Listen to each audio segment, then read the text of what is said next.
La historia económica de la Argentina es, desde sus orígenes coloniales, una sucesión de intentos de integración al mundo, retrocesos dramáticos, oportunidades desperdiciadas y estallidos inflacionarios que se repiten con una regularidad desconcertante. Para entender esa trama, es necesario retroceder a los tiempos del dominio español, cuando el extremo sur del imperio heredó una estructura burocrática rígida y una economía cerrada, diseñada para servir a los intereses de la metrópoli antes que a los de la sociedad local. La corona había impuesto un sistema de monopolios y restricciones comerciales que, al concentrar la legalidad económica en unos pocos puertos autorizados, empujó a vastas regiones a una economía informal, sostenida en el contrabando.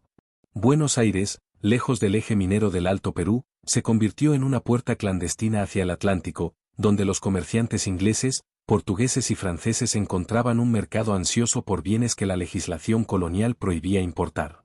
Esa situación sentó las bases de un comportamiento económico ambiguo, fuerte iniciativa comercial y vocación de apertura, pero también hábitos arraigados de informalidad, incertidumbre institucional y resistencia a las regulaciones centralizadas. Esa economía precaria y desarticulada enfrentó, tras la Revolución de Mayo, el desafío de sostener un Estado independiente en medio de guerras, bloqueos y disgregación territorial.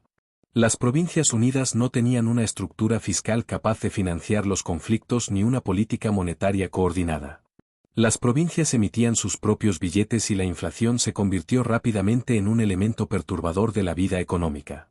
La emisión descontrolada, utilizada como recurso fácil para cubrir déficits persistentes, erosionó los ahorros y distorsionó los precios relativos, alentando conductas defensivas de acumulación de tierras, ganados y metales preciosos antes que inversiones productivas de largo plazo. A ello se sumó el default temprano del préstamo tomado a la Baring Brothers, que dejó a la Argentina fuera del crédito internacional durante décadas. En comparación con Estados Unidos, Canadá o Australia, economías de frontera con recursos naturales similares, la joven nación quedó rezagada en infraestructura, inmigración y capital disponible, limitando su crecimiento en un periodo donde otros países comenzaban su despegue. Con la organización nacional y la sanción de la Constitución de 1853, comenzó a gestarse un cambio profundo. El país buscó integrarse a la economía global en el marco de la primera gran ola de globalización liderada por Gran Bretaña. Atraídos por un clima institucional más estable y por la ley que garantizaba derechos de propiedad y apertura al comercio, llegaron inversiones ferroviarias, capitales financieros e inmigrantes europeos. Las décadas que siguieron fueron de expansión acelerada, se tendieron miles de kilómetros de vías, se poblaron las pampas, se introdujo tecnología ferroviaria y frigorífica, y la Argentina se transformó en un exportador dinámico de cereales, carnes y lanas. La producción agropecuaria, articulada con los mercados del Atlántico Norte, impulsó un crecimiento que, entre 1870 y 1914, superó incluso al de Estados Unidos, Canadá, Australia y Brasil. Fue la llamada Edad de Oro, un periodo en el que el país parecía destinado a convertirse en una de las economías líderes del mundo. La estabilidad monetaria de la caja de conversión, la disciplina fiscal y la inmigración masiva formaron un círculo virtuoso que elevó salarios, diversificó ciudades y expandió la educación pública, uno de los legados más duraderos de aquel ciclo. La Primera Guerra Mundial cortó abruptamente ese proceso. El comercio internacional se desplomó, los buques escasearon y los precios fluctuaron de manera inesperada. Para enfrentar esa crisis, el gobierno suspendió temporalmente la convertibilidad, pero mantuvo la coherencia de la política económica lo suficiente como para evitar un descalabro mayor. Sin embargo, la posguerra trajo consigo tensiones nuevas. En los años 30, la Gran Depresión golpeó de lleno al país, los precios agrícolas cayeron y los ingresos por exportaciones se redujeron drásticamente. Aún así, bajo el asesoramiento de economistas como Prebisch, se aplicó una estrategia ordenada para abandonar el patrón oro sin destruir el sistema económico. Se introdujeron controles cambiarios, acuerdos comerciales y políticas de apoyo a la industria naciente. Fue en esta etapa cuando arraigó la idea de sustitución de importaciones, un modelo que aspiraba a reducir la dependencia externa mediante el desarrollo de un aparato industrial protegido. Esa lógica marcaría la política económica durante décadas, con consecuencias ambivalentes, permitió cierta industrialización y autonomía tecnológica, pero creó sectores ineficientes, dependientes de subsidios y protegidos de la competencia internacional, a costa de un mercado interno estrecho y una productividad estancada. La irrupción del peronismo en los años 40 reforzó este giro hacia adentro. La economía se reorientó en un ambiente de fuerte intervención estatal, expansión del gasto público y redistribución del ingreso. La prosperidad inicial, alimentada por los términos de intercambio extraordinariamente favorables y por las reservas acumuladas durante la guerra, fue dando paso a crecientes desequilibrios fiscales y monetarios. La inflación comenzó a convertirse en un fenómeno persistente y la brecha entre el sector protegido y el exportador se amplió, afectando la competitividad agrícola. Tras la caída de Perón en 1955, múltiples gobiernos intentaron estabilizar la economía sin éxito duradero. La inestabilidad política, los golpes de Estado y los enfrentamientos corporativos dificultaron la implementación de políticas coherentes. Entre los 60 y los 70, la Argentina quedó atrapada en ciclos repetidos, breves estabilizaciones, seguidas de expansiones desordenadas financiadas por emisión o endeudamiento externo, que terminaban en inflación, devaluaciones bruscas y crisis de balanza de pagos. Hacia mediados de los años 70, el país enfrentó un desorden económico profundo, inflación alta, sectores corporativos rígidos, atraso cambiario y una estructura industrial cada vez más dependiente de protecciones y privilegios. La dictadura militar implementó una liberalización financiera parcial y mal diseñada, que terminó en la crisis de la deuda y la estatización de pasivos privados en 1982.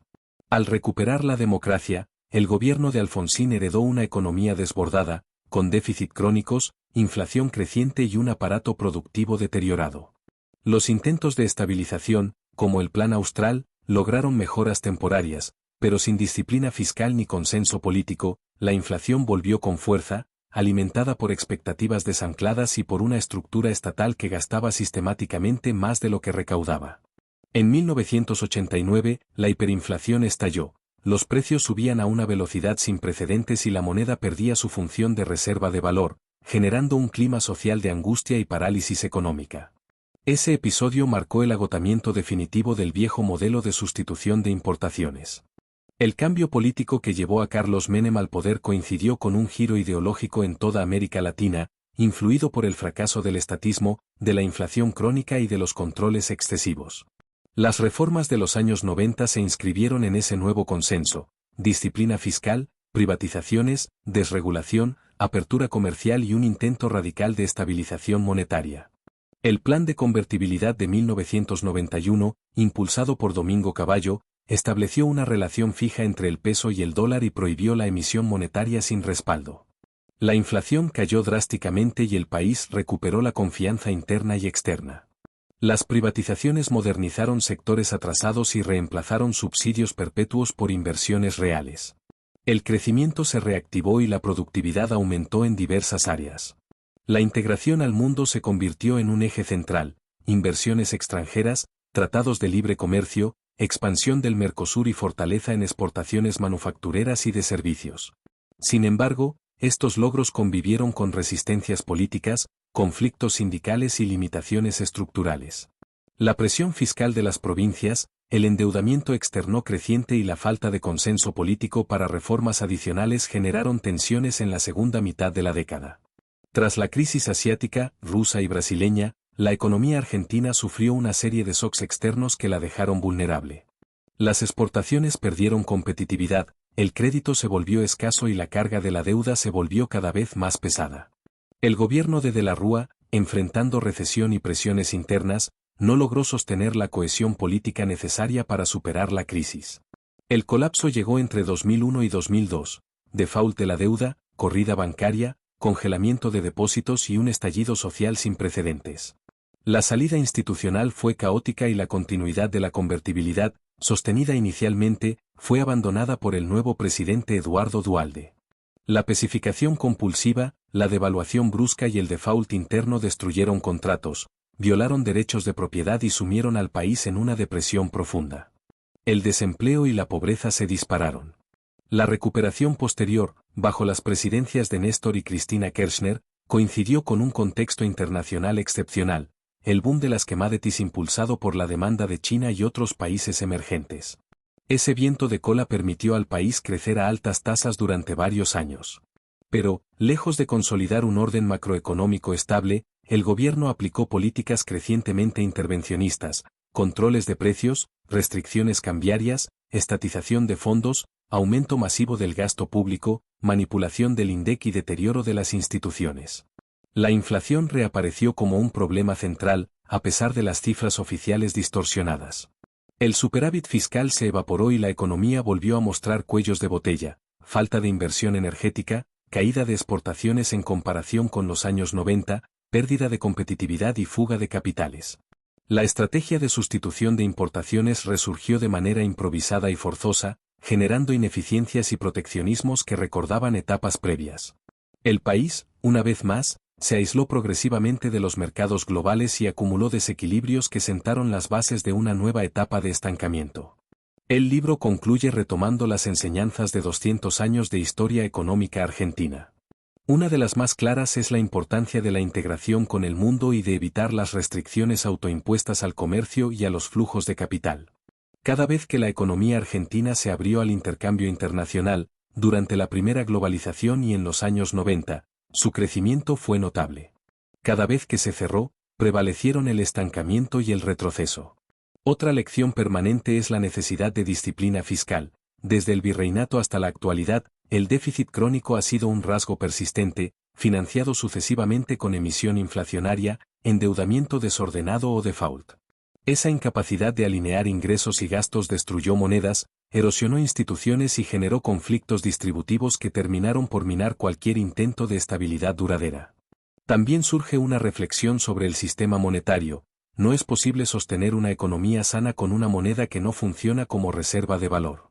La experiencia de la inflación crónica y de las hiperinflaciones muestra los costos sociales devastadores de manipular el dinero como herramienta de financiamiento fiscal. Finalmente, se subrayan la importancia del capital humano, de la educación, de la salud, de la justicia y de la seguridad como bases imprescindibles para un desarrollo sostenido.